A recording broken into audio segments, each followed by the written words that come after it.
Ok les choupissons, donc on s'était arrêté où la dernière fois? Ah oui, on avait interrogé Simon la Junkie et Mario, le propriétaire de Chargeview. Est-ce que cela a permis de faire avancer l'enquête? Pas du tout. Bref. Après l'interrogatoire de Simone et de Mario, on s'était concerté pour aller en direction de Fred, au labo du commissariat. Quand nous sommes arrivés, je l'ai découvert en piteux état. L'endroit quelque peu misérable, surtout de nuit avec des néons fatigués. Honnêtement, je pensais même qu'on s'était trompé d'adresse, mais ce fut Fred qui est venu à notre rencontre, quand il nous a aperçus. Une fois rentrés dans son laboratoire, nous avons eu un accueil chaleureux. Par courtoisie, je lui ai retourné un compliment, mais sur quoi me suis-je dit à ce moment-là? En le regardant, j'aperçus une très belle cravate. Le compliment le fit sourire. Nero, qui était de bonne humeur, me donna une information intéressante. C'était une Bros Booker, une cravate hors de prix. Fred l'avait achetée grâce à un héritage.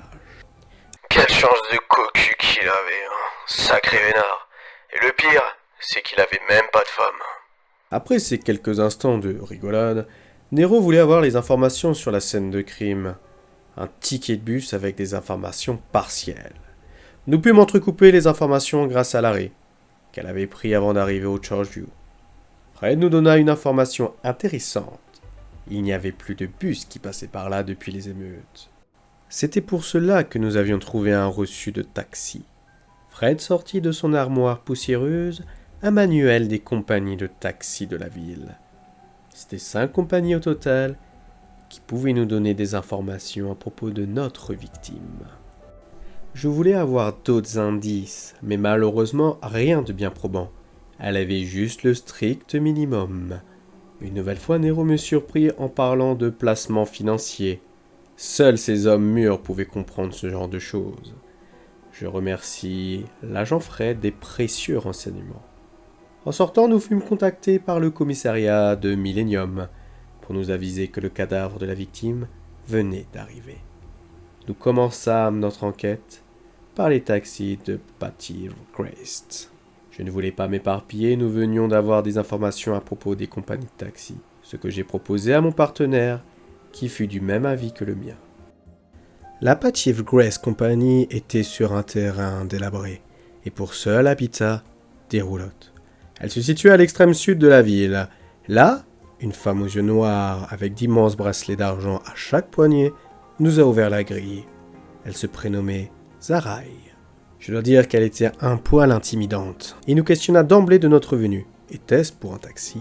Je la questionnai sur une éventuelle course au Chargeview ce soir. Elle m'expliqua que cela était impossible, vu le type du véhicule qu'elle employait. De plus, Chargeview n'était pas une de ses destinations. Mon collègue voulait en avoir le cœur net et posa la question où étaient ces véhicules.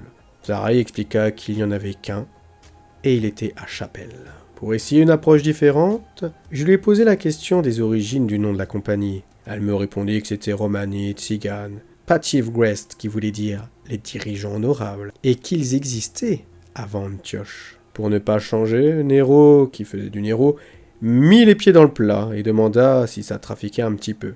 À ma grande surprise, Zaraï ne s'en cacha même pas. Le regard de cette femme me mettait mal à l'aise, ce qui me poussa à partir au plus vite. Non, je vous promets que cette femme, elle faisait vraiment flippy. En plus, on était sur le crépuscule de la journée.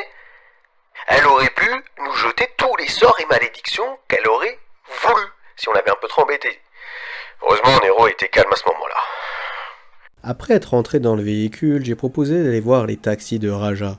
J'ai questionné la réputation de Sainte Margaret à mon collègue. Il m'expliqua que la réputation était mauvaise et qu'à cause de cela, nous avions des excuses pour les mauvais résultats. Il me questionna si c'était pour cela que j'étais venu à Sainte Margaret.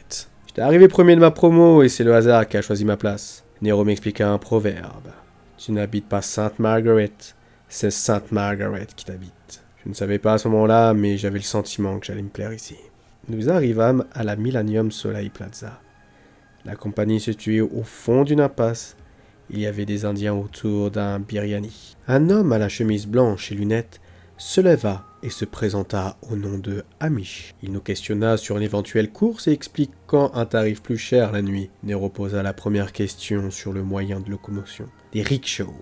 Une sorte de pouce-pouce. Hamish répondit de façon désinvolte. Beaucoup moins que de vous écouter. Je posa la question d'une éventuelle course au Chargeview. Il regarda ses collègues et répondit sèchement « Non ». Pour Nero, ce fut une réponse un peu trop rapide. Notre interlocuteur souleva des volants des rickshaws. Nous l'arrêtâmes de suite puisque ce n'était certainement pas ce genre de taxi que nous cherchions.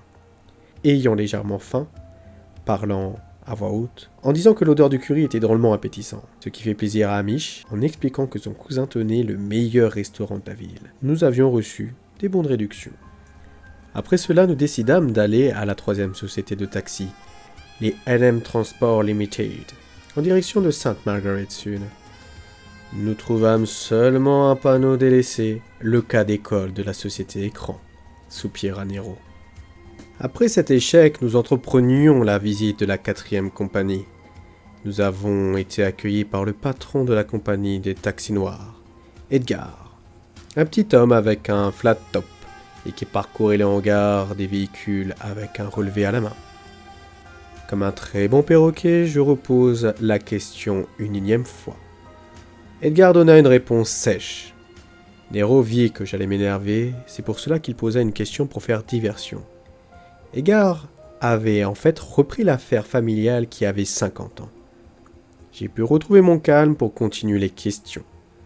Je lui ai répondu que les infos sur les taxis étant passées à Chargeview seraient suffisants. Il regarda sur son bloc-notes et fut très coopératif.